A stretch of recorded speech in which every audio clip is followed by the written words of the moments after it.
Doop. There it goes.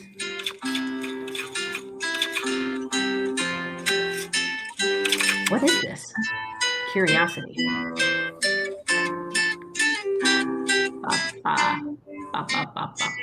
I've given up using my arms. Oh. Too much energy, I see no harm in using my head. I'll bite things instead. I'm sure it will work like a charm.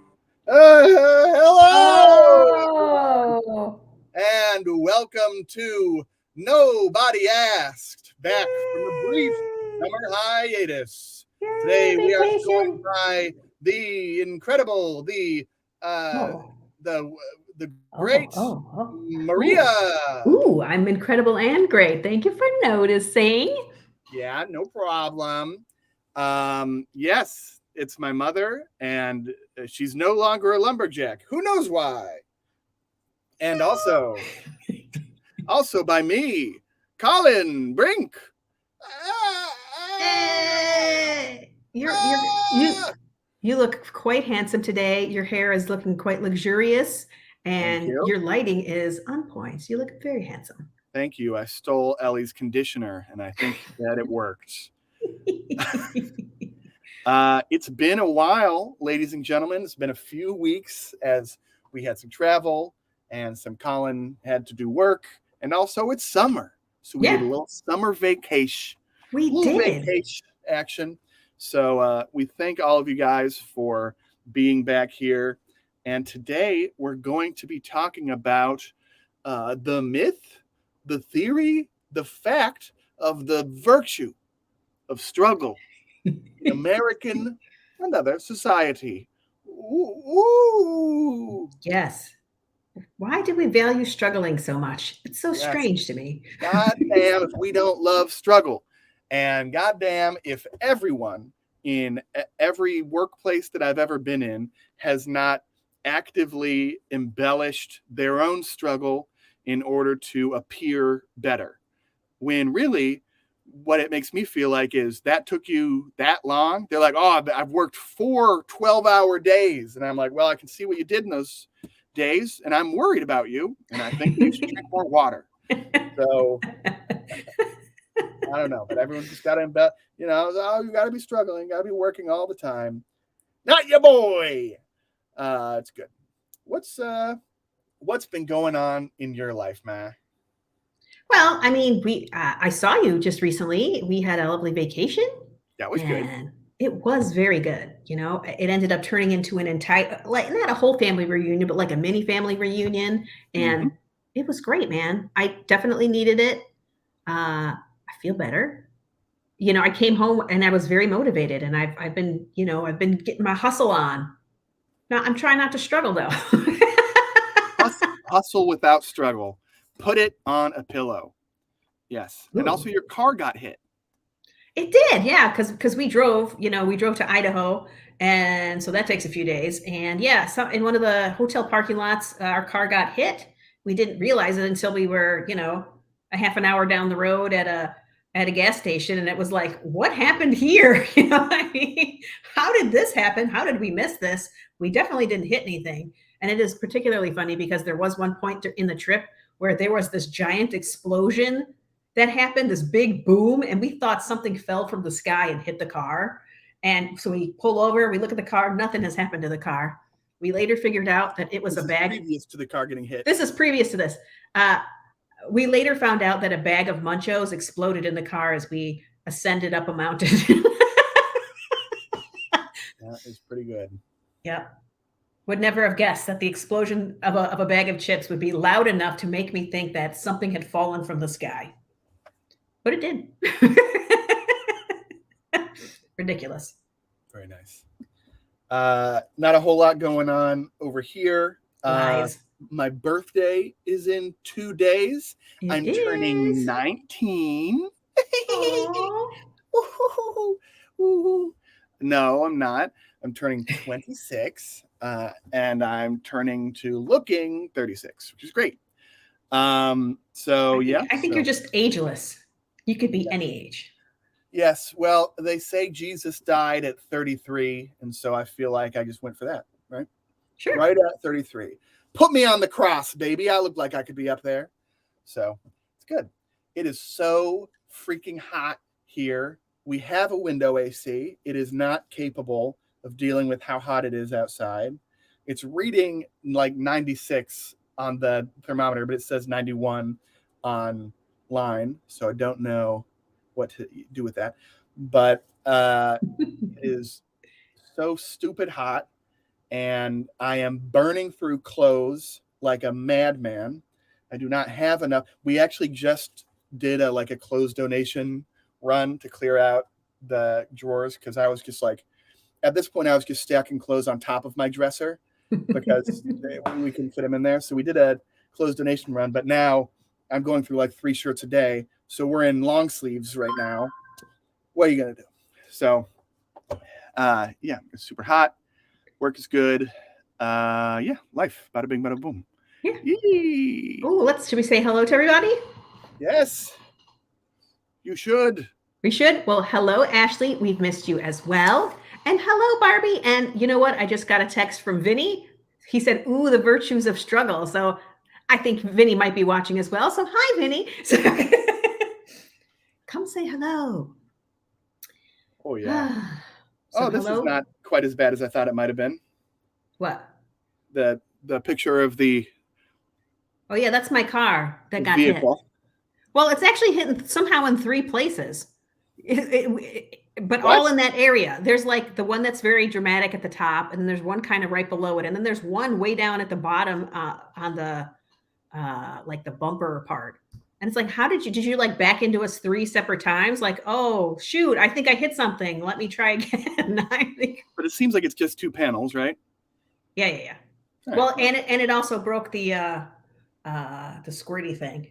Squirty thing. What do you call that? The windshield wiper fluid? Yeah, the reservoir that holds all that, it somehow it smashed that too. So when you pour fluid in, it just pours on the ground. That is crazy.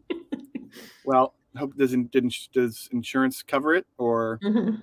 and it's like an uninsured driver, or I don't know. That's the way that they do it. Yeah, as an uninsured driver, so I still have to pay the deductible, which is annoying. But what are you gonna do? What are you gonna do? What are you gonna do? What are you gonna do? People are dicks, and what are you gonna do? Yeah. All right. Before we get to the virtue, the virtue of struggling, the virtue of struggle, the virtue. Today's episode is sponsored by the Robber Barons. We might have more wealth than even your most illustrious tech moguls today, but we worked for it. All hard work.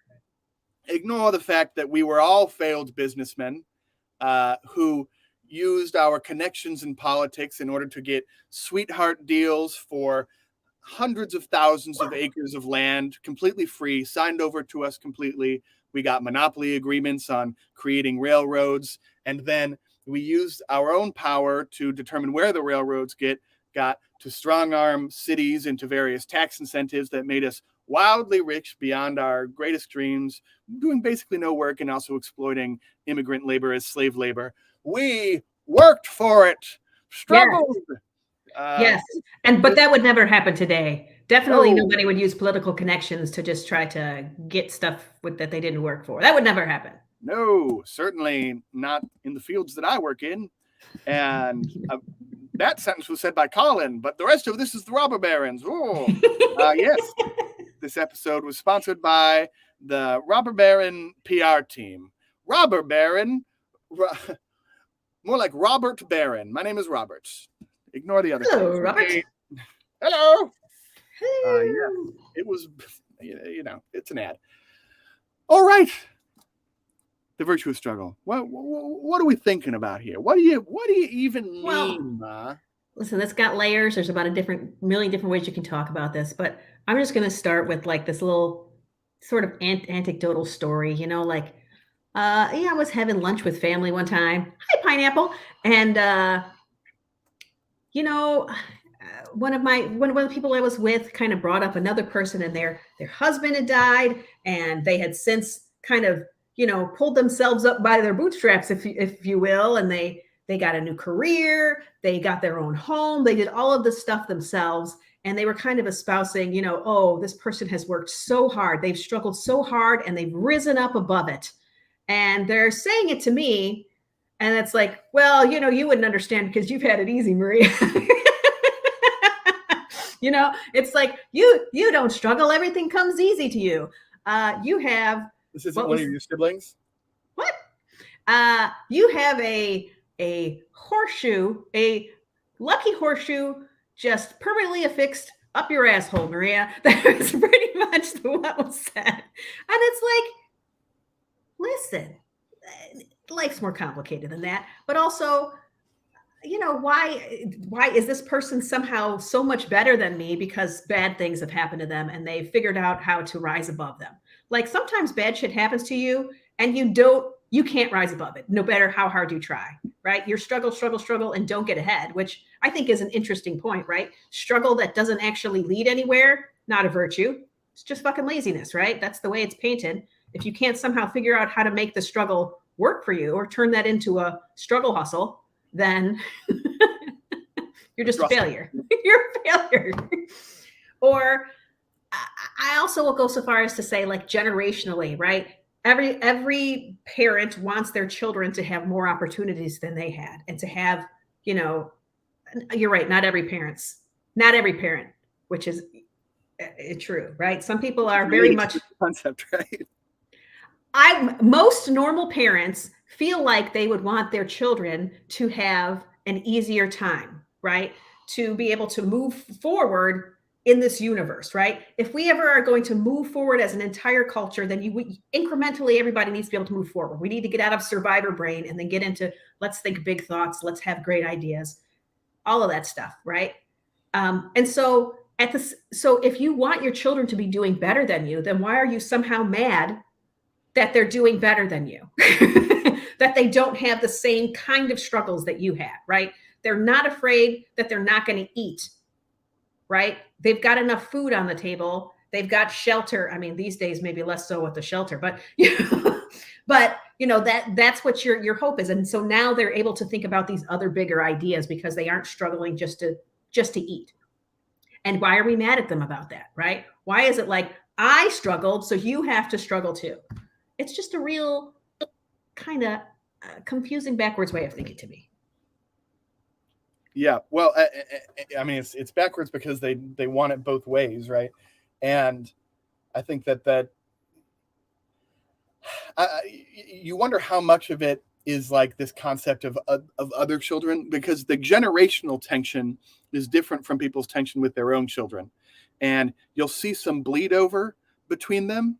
But so when your children profess certain ideas that are more like generationally specific, like I think that Ellie and I have caused some tension intergenerationally when we expressed that, like, that employment is a two-way contract, and that your employer owes just as much to you as you owe to them. And so if the modus operandi of employers is we don't owe you anything, then an employer's modus should also be we don't owe you anything, and that's caused some friction. But in general, it does seem to be generational. Pineapple says, as a parent, I struggle so my son never goes without, so that he's always happy and know he's loved and cared for. Well, that's very nice and a good way to think about it. But the question is, right, once they get to, I have no idea how old your small pineapples are, Pineapple, but little wee pineapple. Are they little wee pineapple? Is like once they become adults, it's like there's this souring that occurs, especially as your children might have complaints about the way that society was set up for them once they arrived to being adults, because the adults sort of train the children to appear in the world that they appeared in when they were 18 or 19. And the world inevitably changes in this time. And there will certainly be complaints when they reappear and they go, I'm in crippling debt from college. I'm not, but because someone's parents helped him. But that's a perfect example, right? Because some people feel like, oh, when I went to school, I worked and paid for myself to go, and I just did what it took to get through, so that I didn't have to pay all of these big bills, and I didn't have to take out a loan. I planned ahead. I did the work. I did the struggle. Why can't you guys do it too? It's like that world doesn't exist anymore. That there are people related to us that have that sort of idea. And so your kids end up with crippling loans, right? Because you're like, I paid for my own college. So they have these huge loans that how are they ever going to pay? How are they going to pay? Especially with the way the loan structure payments are set up, right? It's like you making the minimum payment, you're never going to get ahead. Making better than the minimum payment, you're still not going to, because it keeps accruing interest at a kind of predatory rate, in my opinion. Yeah. And so, we can talk about what happened here recently with, Joe Biden had proposed some debt forgiveness around student loans. And he used the HEROES Act, which is higher education. What is it called? The Higher Education Relief Act. And it was kind of happened after 9/11, and it was to give relief, during times, not really times of war, but there's maybe just military stuff. And also if there's a national emergency. And so he kind of stretched that to include COVID, which I think most people would agree is a national emergency. But I believe that the way that bill was written, it said that the educational secretary could waive or modify any provisions. And since that is just such a kind of big open statement, he believed he could use that to just have a one-time, let's give some debt relief to because the student loan situation is kind of out of control. What it costs to go to college and the predatory ways that they're paying these days for those loans, he was just trying to offer some relief, but only just this one time, right? He felt like if I use it under this HEROES Act thing, it'll only be once. It's not a continuous program. It's because of COVID, so just a one-time payment. I don't know if I could further give you evidence that Biden is not a liberal. He's definitely a liberal. It's just not a leftist. He's not a leftist. Okay, fine. He's not a leftist. I don't know if I could give you more proof of that he likes to be in the center and sometimes a little to the right by saying it's just a one-time thing. This isn't a continuous program. This is just because of COVID. And, the old, who do you call it? The old Supreme Court heard the case, and in a 6-3 vote, they said that it was presidential overreach. Yeah. And in that they talked about, well, I think it was Sotomayor. One of the dissenting opinions talked about this thing called major questions doctrine, which is kind of this made up theory that is being used in the conservative circles that says Congress must speak specifically when giving executive branch agencies and authorities to take action on major economic or political consequences. So if there's anything big that's going to happen, Congress needs to check the executive branch, because I guess Congress is really the one in control of this particular scenario. And because technically Congress does hold the purse strings, the president and the executive branch just can't be going around and just throwing money around willy-nilly without getting permission first. Mm-hmm. Which, I get what they're saying, but also what exactly can the executive branch do? Are they just trying to, just take all the power from the executive branch, or what? What are we saying they can do? Or does it just depend on who's president and how much power the executive branch can have? And when you talk about that and the fact that it could have major economic consequences, you start to wonder about things like Medicare, right? Is Medicare going to be on the chopping block next? Because the executive branch, did they overstep in saying that we should take care of people over a certain age? We should take care of their medical bills. We should make sure that they're executive branch. What made Medicare? Shoot, I don't know. It sounds like a real FDR thing. I don't know. I'll have to Google that one later. But anyway, that's the concern that some people have, is that Medicare would be the next thing that they would go after. So it's a curiosity. I don't know that I'm not really that afraid of that, but I'm not right about everything. So perhaps there's reason to be concerned. I don't know. So another thing that did happen during COVID is that there was a pause of payments on those loans, right? And as part of the budget that they came up with, one of the things that Republicans wanted in order to even consider signing a budget is an end to the pause on payments. And so at the end of summer, all of these pauses that have had during COVID on loans are over. So people are going to have to start paying off their loans again, their student loans. And they're also, I don't know, there was some talk about, I guess Republicans wanted to prorate all of the interest that would have accrued during this time period, saying, oh no, you guys still owe all that interest. But I don't know if that's going to fly. But if that doesn't tell you what somebody's about, I don't know what does, man. Why are you so afraid of helping people, like individual people? These aren't businesses that went to college, they're American citizens. Which I'm just going to throw another like I don't know, man. Here's another point there. So it's 13% of Americans have student loans right now. 13%. And one of the things that they like to say is, why should the 13% have to pay, or why should the 87% of people that don't have loans have to pay for those 13% that do? That was one of the talking points. It's like, wow. Do you think that you're somehow going to have to pay like somebody's entire loan off? I don't understand what are you? That's also the entire concept of the government, is that programs are needed to, it's the concept of insurance. All these structures exist in order to give people help when they need it.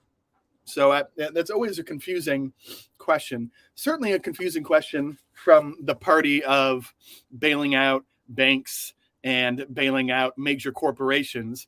Why should the 99.99% have to pay for these individual corporations, which were mismanaged? And when they were over benefiting from the system, there was no, oh man, we're over benefiting, we have to pay more to the government. But suddenly, when they're mismanaged and they under benefit, then it's all on us. It's I love this idea of mismanaged, right? Because that's kind of one of the things that people say when they talk about, how dare we pay out, we even help with these student loans. How dare we? They should have planned better, right? This was poor planning. Where's the accountability? They should just work harder and get it paid, pull themselves up by the bootstraps and do what they need to do to pay off these loans, even though they're incredibly difficult to pay off. It's not like paying off a car note. They have like no end in sight a lot of times because of the sheer amount that you end up having to receive in loan money in order to get through college. It's not nothing. It's not, $20,000. It's a lot more usually. And that was generally the amount that, that people were going to benefit from if the student loan forgiveness happened, was about $20K. So that's not going to wipe out most people's loans. Another thing, bailouts, right? They like to use the word bailout. This is considered a bailout for people that didn't plan well, which is interesting because, again, we'll bail out big corporations because I guess they're too economically important, much more economically important than an individual who didn't plan well. But here's what Mike Pence said. He said that debt relief would have subsidized education of elites on hardworking Americans. So education of elites on hardworking Americans. That's what this debt relief would have done. So hardworking Americans would be paying for the education of elites, which is messed up because this relief was for people that were making $125K or less. So last I learned, $125K is not elite status. It just isn't. Yeah. So, and 125K or less. So that means everybody below that, not above. Mm-hmm. What is this? We're bailing. I'm right there with you. And it's also like this rhetoric that it's about people that didn't plan well. Like, let's talk about who this is really affecting, right? These are student loans for 18-year-olds. 18-year-olds Exactly. took these loans. Okay. Yeah. When I was out of college and with a job, I applied for credit. And if I had applied for the type of credit that 18-year-olds with no job on the books are getting here, if I applied for $200,000 of a loan in any other sphere, I would get laughed out of the bank, which is famously not their policy. And so that would be completely nuts. So it's 18-year-olds that are not planning well, which is like half of the institutions of the government are based on 18-year-olds not planning well. We want to put you in debt so you have to work, and we want you to have grown up in a terrible system so you join the military. So yeah, of course they're not planning well. But then what are all of these other systems, right? What is Social Security, which old Republicans would really like to vote to keep there, if not a bailout of old people that didn't plan well for their retirement, air quotes, right? What is Social Security? What is Medicaid, if not a bailout for old people? And when I say old people, by the way, you had 40 years to plan of theoretical income, right? Why weren't you working harder? You made a bailout for you guys? Are you fucking joking, right? 18-year-olds have way more excuse to not know shit because you've taken money out of all of their schools than you have any fucking excuse growing up in one of the best economies this country has ever seen, growing up in an American economy that didn't have competition overseas because World War II had bombed every other country than ours, right? And you guys don't plan for retirement, and we still have a system for bailing you out. But no. Don't bail out the 18-year-olds. Don't bail out the kids that you raised. That's a huge joke to me. And it's a huge joke to me that the system is clearly set up even before any forgiveness to take advantage of the ignorance of students and throw them into this, right? All you get taught, or at least all I was taught growing up, is like, well, you split off after high school into failures and successes on the basis of going to college. And then within successes, this is what we were told, right? Within successes, there's a bunch of degrees of freedom on how good of a college, right? You go to community college, okay, well, at least you're not a failure, right? You go to state college, fine, medium. You go to a great college, then you'll be somebody's boss. Blah, blah, blah, blah, blah. You're going to run the world. You're going to run it. Shut the fuck up. And all of this, so dumb. So I don't remember ever saying any of that stuff here. We create the propaganda that the 18-year-olds are raised on. Then we create a system by which they can access success. And then we blame them when they don't understand the numbers and that they don't understand that they're going to be emerging into a job market that doesn't reward college degrees to the same extent that they were rewarded in the 80s. We made these people that didn't understand the numbers in front of them. And then, and here's what's really egregious, we made a system where we profit off of their ignorance through interest. And we made a system where bankruptcy can't rescue them from their own debt. What other forms of loans will you not get forgiven in the case of bankruptcy? Oh, just the loan that is the massive one you can get with no credit. Awesome. Very good system. Thank you, Republicans. But man, you should have just planned better and, struggled. You should have worked your way through college. Hey, bro, what college are you going to? Right? And what out of high school job can I work while going to school and afford, on top of the other expenses of life, additionally afford at least $20,000 a year, if that's like in-state tuition, right? Mm-hmm. I don't know. Maybe you do two jobs then. No, Uncle Dan. Don't even look at the number. Hey, you're a businessman, right? You're a businessman, and you look at numbers all day, but you didn't look at those numbers and determine that your daughter was fucked? Give me a fucking break, you clown. Why? I feel like you went a little hard on that. I'm just saying, you're the guy that is supposed to have all this business acumen. You've got years and years of understanding where things get balanced. We can just speak in hypotheticals, though. Is he listening? Probably Man, does he not. watch my goddamn podcast? Oh, God.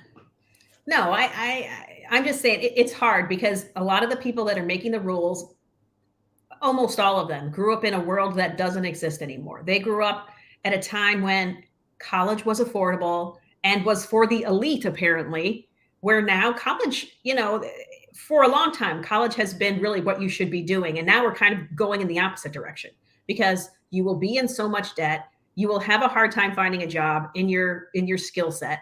And so now it's like, okay, trade schools, let's do trade schools. And who knows what's going to be the next thing after that once there's too many people in trade schools and they're doing too well.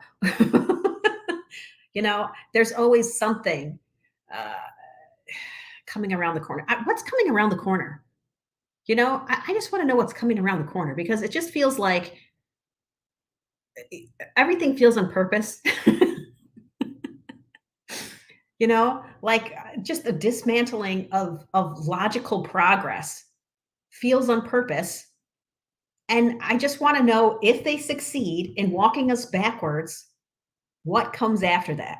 What should I be preparing for? Is everybody supposed to turn their yard into a food forest? I mean, what are we doing? Oh, you're muted still. Everyone seems to think that I'm telling them what I really feel. You don't even know what I really feel. This is, I don't know. I struggle to think that it is as organized as one might think. I think that it's very short term in that there's just this constant engine of like, if people realize that the meritocracy doesn't work, then it will only create problems. And I think that they see this in that there is more protesting. There's all these theoretical, like, people don't want to work nonsense.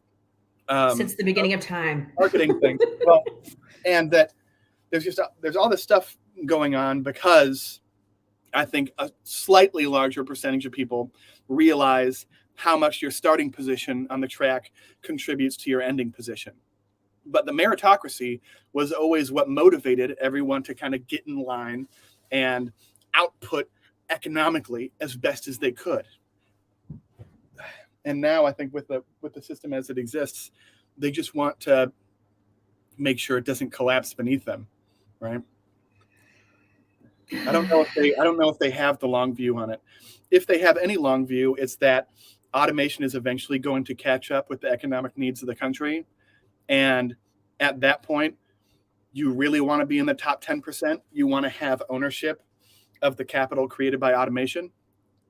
I mean, that's interesting, but I'm also hoping that because, younger people are more open to a certain level of socialism, that maybe we will start viewing things like, robots and AI that are doing the work for us as something that collectively benefits everybody and doesn't just benefit the owner of the machine. I'd like to think that if younger people were in control, it would be more, communal in terms of let's still take care of people because why should we have to work this hard? Let's focus on other things. Let's be innovators in a different way. I don't know, man. See, should you be leading a cult, Colin? Should I be leading a cult? No. No. Let me tell you why fare evasion is the only moral way to take public. Oh my gosh. I got so many stupid toll things from driving to New York in January. I just got another one like a few days ago from Maryland. I'm not sure why Maryland took so long to find me, but I'm like, geez. And stupid New Jersey, $50 administrative fee. What a bunch of dicks. And then they said they would send it to collections if I didn't pay it. I don't know, man. If only I could figure out how to evade Easy Pass tolls. That's what I want to evade. Yeah, I mean, I know which one you went through, and it does split into lanes that go. But then you can never get back over there if you mess up. Yes, yeah. Well, yeah. Yeah, I think that once it goes to collection, you can dispute the legitimacy and you can contact your I did. They just kept sending me. They just kept sending me the bill. No. You disputed the legitimacy through New Jersey. Oh, When they send it to collections, there's a separate process to dispute legitimacy, and then you also have to contact them and ask that it be stricken from your credit report until a determination has been made. And then they're going to need to substantiate the fee. The question is, do you want to go through this multi-hour process? oh, I was willing. I just didn't see a way to do it. So, and yeah, I didn't want it on my credits. So I was like, fine, I'll pay it. But I was very annoyed because I was ready to use $50 worth of stamps to just let them send me a bill every month that I would then dispute. Your dad has peered into the room. He needs his shoes. They're over there, aren't they? There's your shoes. Oh, well, we just have to crawl on the floor.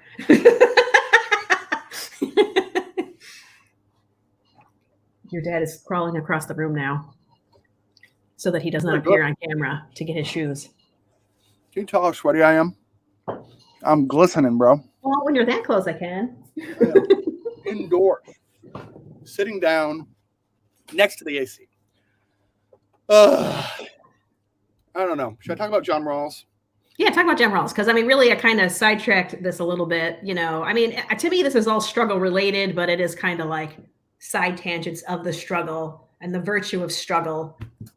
Well, yeah, the question here is just like, I think that,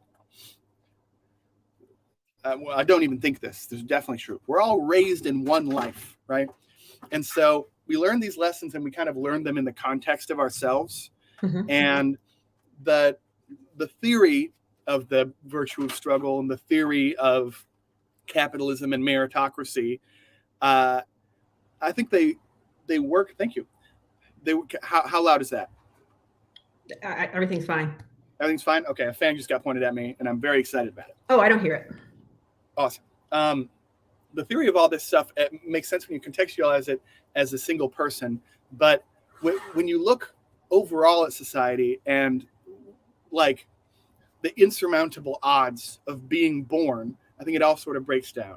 And this brings me to John Rawls, who was an American moral and political philosopher.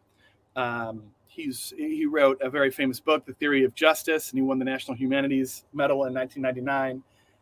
And it all connects back to this thought experiment, which is called the Veil of Ignorance. Okay. So a lot of people talk about how much John Rawls was obsessed with space, and now when I think about the thought experiment, I think about that. So the Veil of Ignorance is, imagine that you're a fetus, but you have all the consciousness of your current self, but you're a fetus about to be born, and you're in a vessel, a womb that's above America in space, right?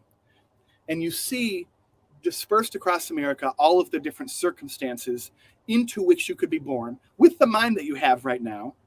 And you understand that in a few moments, randomly, you will be assigned to one of any number of circumstances. So you could be assigned to an orthodontist in Scottsdale, Arizona, or you could be assigned to a crackhead in Detroit, right? Yikes. And you're a baby, right? So you're going to deal with whatever circumstances you're born into, no matter what. And then the question is posed to you, if you could go back 18 years before you were conceived and everything, how would you form American society, knowing that in 18 years, a random number generator is going to determine where you are born? What would be the best way to format society? Because now you're worried, hopefully, that there's a real chance that you could be put into some real shitty circumstances, okay? The median family wage in America right now is like $38K.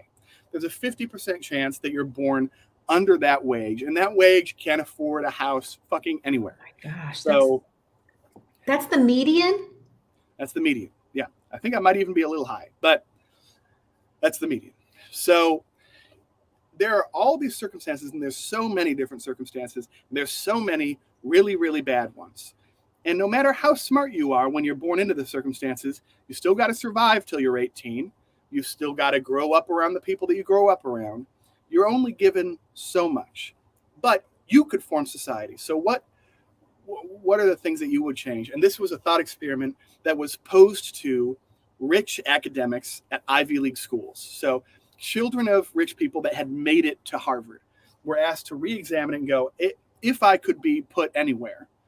Wow, those are interesting people to ask, not the people I would be asking, but well, the problem is that meritocracy allows the people at the top to believe that they earned everything.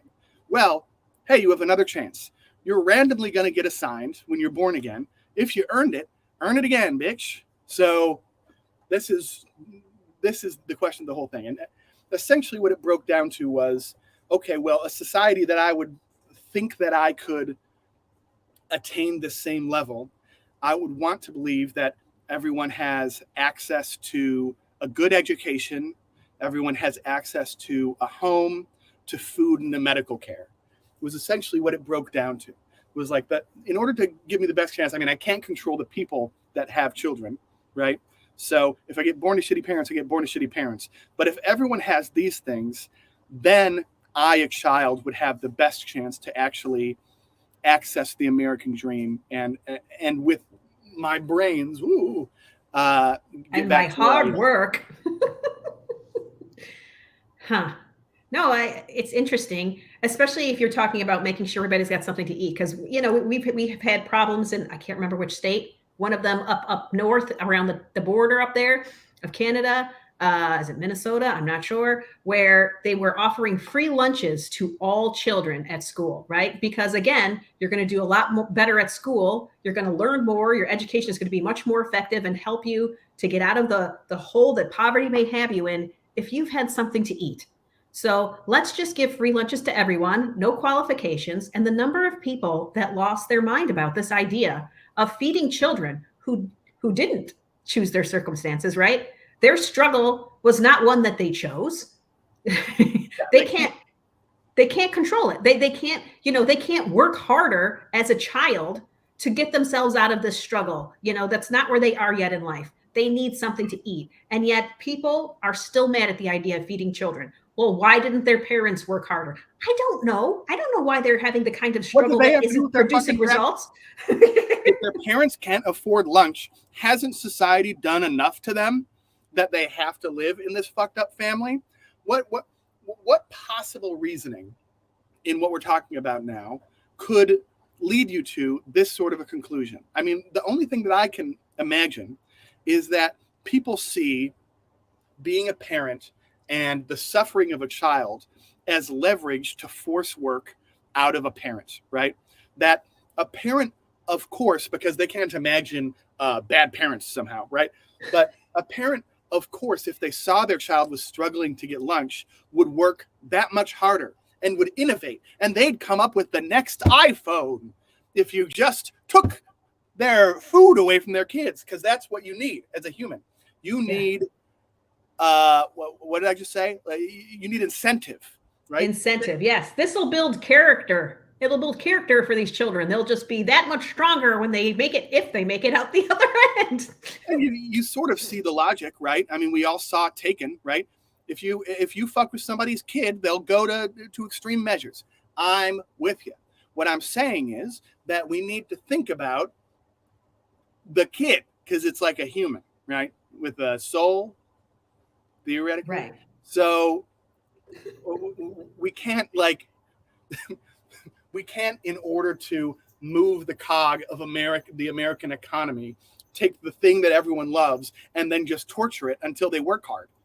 It would be effective at getting people to work hard, but it's not good. Yeah. But, again, their parents struggled, so they need to struggle too. That's just the rules of the game, figure it out. Pull yourself up by your bootstraps. Hey, I want to, I told this to you, but I'm going to tell to everybody who might be listening is that I would like to write an anthem. I would like to be a one-hit wonder, because who's got the time or the energy to devote to an actual music career?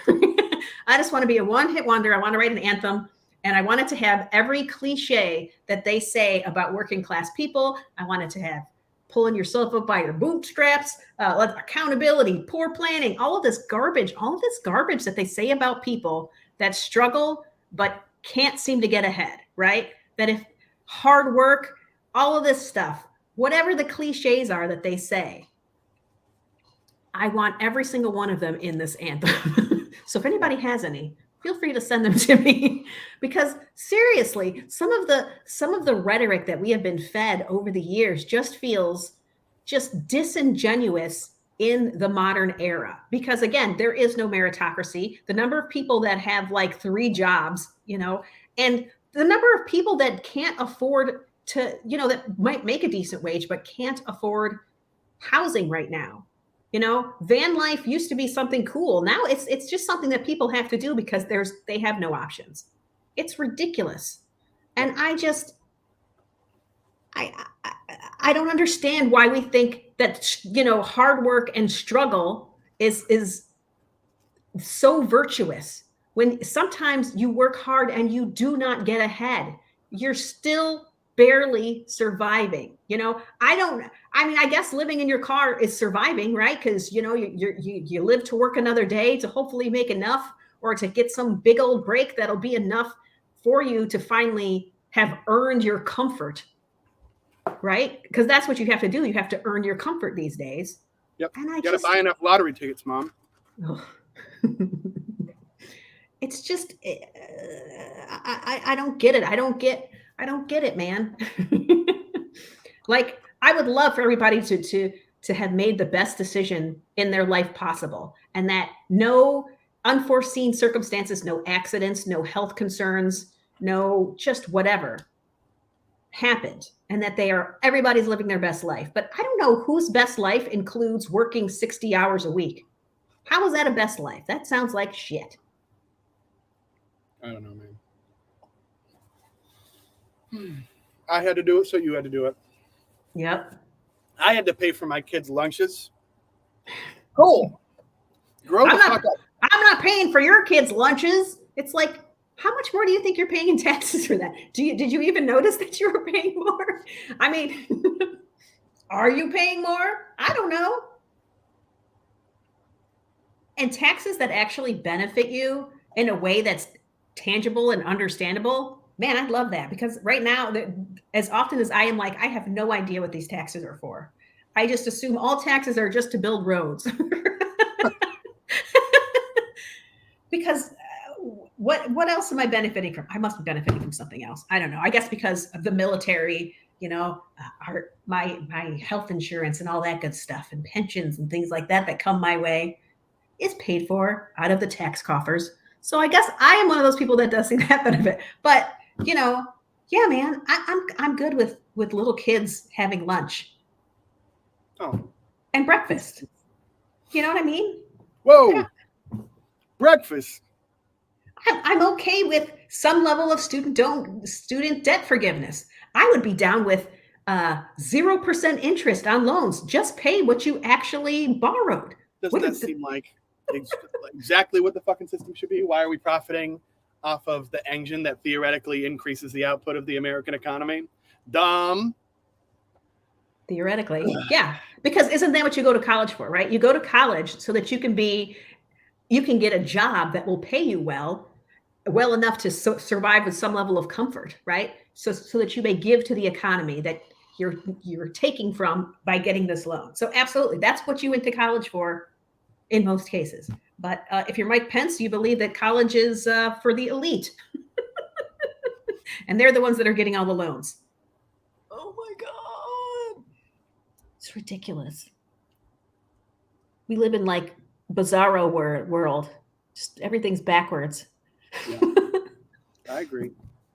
And that's our show. It is our show. Thank you for watching.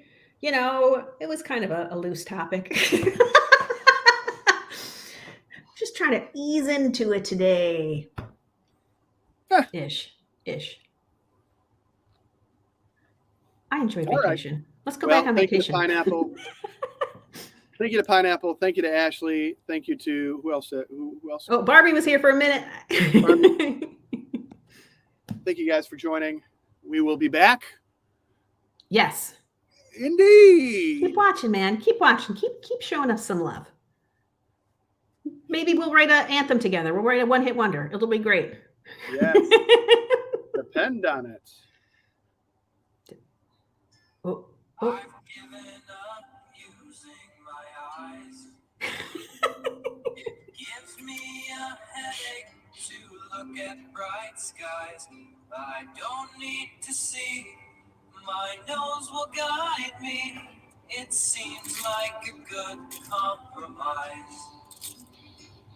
I've given up using my legs. It's hard work to walk. I'll hitch rides but won't beg.